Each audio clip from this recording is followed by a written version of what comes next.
नमस्कार। हमारे धार्मिक चैनल सनातन शांति वाणी में आप सभी का स्वागत है। आज हम आपको रामायण में बाली की पूरी कहानी विस्तार से सुनाएंगे। तो आइए जानते हैं बाली का परिचय। बाली किष्किंधा का राजा था। वह वानर राज के रूप में प्रसिद्ध था। उसके छोटे भाई का नाम सुग्रीव था। उनके पिता किशक वानर थे और माता का नाम अंजना बताया जाता है। कुछ लोक कथाओं में लेकिन वाल्मीकि रामायण के अनुसार बाली का जन्म सूर्य देव के आशीर्वाद से हुआ था।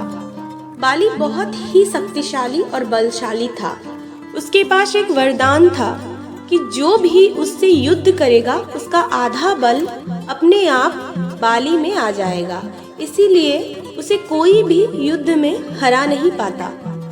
एक दिन मायावी नाम का एक राक्षस बाली को युद्ध के लिए ललकारने आया। बाली गुस्से में उसका पीछा करने लगा। सुग्रीव भी बाली के साथ गया। राक्षस एक गुफा में घुस गया। बाली ने सुग्रीव को बाहर खड़ा करके कहा, तुम यहाँ पहरा देना, मैं अंदर जाकर इसको मार कर आता हूँ। बाली गुफा में चला गया और लंबे समय तक बाहर नहीं आया। कई दिन बीत चुका। गुफा के अंदर वे केवल खून बहता दिखा। सुग्रीव ने सोचा कि बाली मर गया है। उसने पत्थरों से गुफा का द्वार बंद कर दिया और वापस आकर राज्य संभाल लिया। असल में बाली मरा नहीं था। उसने मायावी राक्षस को मारकर बाहर आना चाहा, लेकिन रास्ता बंद था। जब वह बाहर आया और देखा कि राज्य पर सुग्रीव बैठा है, तो उसने सोचा कि सुग्रीव ने धोखा दिया। गुस्से में बाली ने सुग्रीव को राज्य से निकाल दिया और उसकी पत्नी रुम को अपने पास रख लिया। उस समय के वानर समाज में भाई की पत्नी को अपने पास रखना गलत नहीं माना जाता था, परंतु सुग्रीव के लिए यह अपमानजनक था। सुग्रीव भागकर ऋषिमुख पर्वत पर आ गया।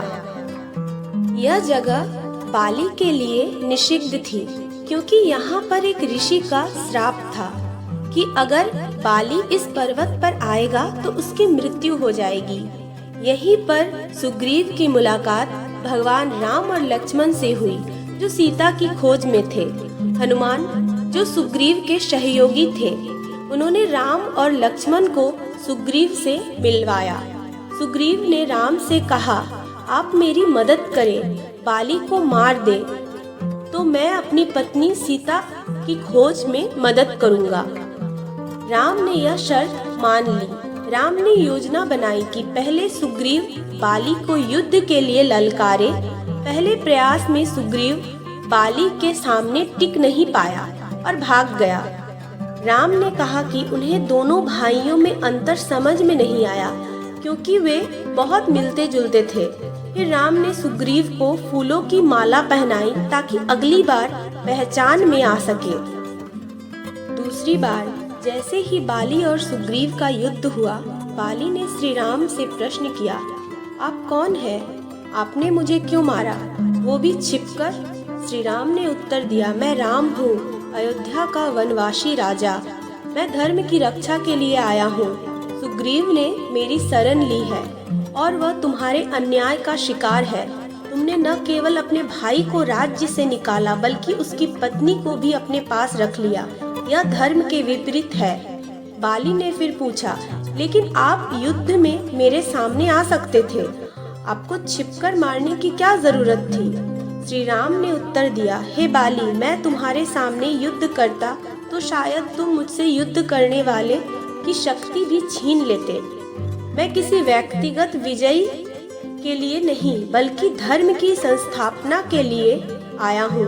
मैं क्षत्रिय हूँ और एक राजा के रूप में मेरा कर्तव्य है कि जो मेरे राज्य की शरण में आए उसे न्याय दिलाऊं। श्री राम का यह उत्तर संदेश था कि धर्म किसी रूप या रीति का बंधक नहीं होता, वह परिस्थिति और कर्म के आधार पर चलता है। कुछ शास्त्रों में यह भी कहा गया है कि यह घटना पूर्व जन्म से जुड़ी। पूर्व जन्म में बाली ने एक ऋषि की तपस्या भंग कर दी थी और निर्दोष को छिपकर मारा था। तभी ऋषि ने उसे श्राप दिया था, अगले जन्म में भगवान विष्णु उसके साथ ही यही करेंगे, छिपकर वध। इस प्रकार यह माना जाता है कि बाली को उसका कर्म फल मिला। राम द्वारा किया गया वध केवल इस जीवन का नहीं बल्कि संचित कर्मों का भी परिणाम था। बाली ने मरते समय भगवान श्री राम से यह निवेदन किया कि उसके पुत्र अंगद को सुग्रीव की सेवा में ले ले और उसका ध्यान रखा जाए। श्री राम ने उसका वचन निभाया और अंगद को बाद में लंका युद्ध में अहम भूमिका दी। पूरे प्रसंग में हमें कई गहरी सीख मिलती है। पहली की शक्ति का दुरुपयोग नहीं करना चाहिए, विनाश की ओर ले जा सकता है इंसान को अपनी शक्ति का दुरुपयोग। दूसरी की न्याय के लिए किया गया कोई भी कार्य, चाहे वह किसी की रूप में हो, यदि वह धर्म समस्त है तो इसका उद्देश्य श्रेष्ठ होता है। और तीसरा, कर्म कभी व्यर्थ नहीं जाता, जो जैसा करता है वैसा ही फल प्राप्त होता है। श्री राम का निर्णय उस समय लोगों के लिए विवादपूर्ण हो सकता था, लेकिन उनके हर कार्य के पीछे धर्म की गहराई और कर्म के सिद्धांत की व्याख्या छिपी थी। राम ने बाली को नहीं मारा, उन्होंने अधर्म को समाप्त किया।